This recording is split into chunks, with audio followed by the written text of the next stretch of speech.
Hey, what's up mga kaballers? Maligayang pagbabalik sa aking channel. Halina't pag-usapan natin ang balitang Golden State Warriors jackpot sa bagong big man. At ang balitang Marcus Smart to Warriors pumayag na. Tara na't pag-usapan natin yan dito sa Basketball Hotshot.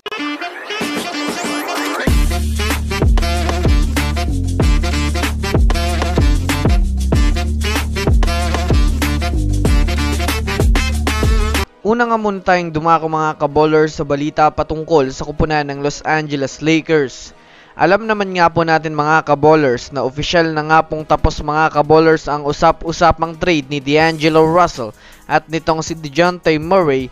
Ito ay dahil na rin naman mga kaballers sa balita patungkol sa ayaw nga po mga kaballers ng Atlanta Hawks kay D'Angelo Russell. Samahan mo pa mga kaballers ng lugi nga po mga kaballers ang Hawks sa offer ng Lakers. Kaya naman sa ngayon mga kaballers ay opisyal na nga pong may bago na namang target ang Lakers. Ito nga po mga kaballers ay si Marcus Smart na kasalukuyang nakakaranas ngayon ng struggle sa kupunan ng Memphis Grizzlies at ginagawang trade assets ng kanyang kupunan. Pumayag na nga po mga kaballers ang kupunan ng Memphis Grizzlies na makuha ng Lakers itong si Marcus Smart, basta't ang dapat nga daw mga kaballers makuha nila ay itong si Austin Reeves. Kung susumadayan nga natin mga kaballers, mukhang malabo nga pong bitawan ng Lakers itong si Austin Reeves dahil na rin naman mga kaballers sa malaki nga po ang niaambag nito sa opensa, lalong-lalo na sa shooting. Pero syempre abang-abang pa rin tayo mga kaballers sa mga susunod na update patungkol dito.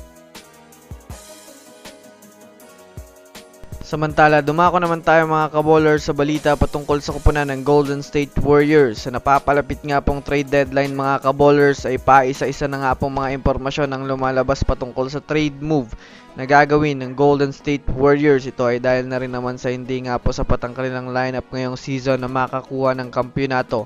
Lalo't maraming mga teams nga po sa ngayon mga kaballers ang mayroon malalakas na lineup na kayang durugin ng kanilang team.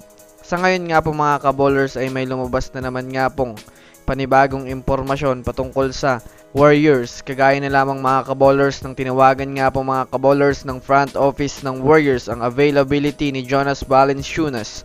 Kilala naman nga po natin mga kaballers si Jonas Valanciunas bilang isang legit na big man na nag-average ng double-double na masasabi nating malakas ang impact nito sa front court ng New Orleans Pelicans. Kung susumadayan nga natin mga kaballers, maaaring ang gamitin ng Warriors si Kevon Looney bilang trade assets na kaya namang tapatan ng kontrata nitong si Valanciunas. Kaya pag natuloy nga po yan mga kaballers, magkakaroon ng Warriors ng isang offensive big man na malaking tulong sa kanilang front court.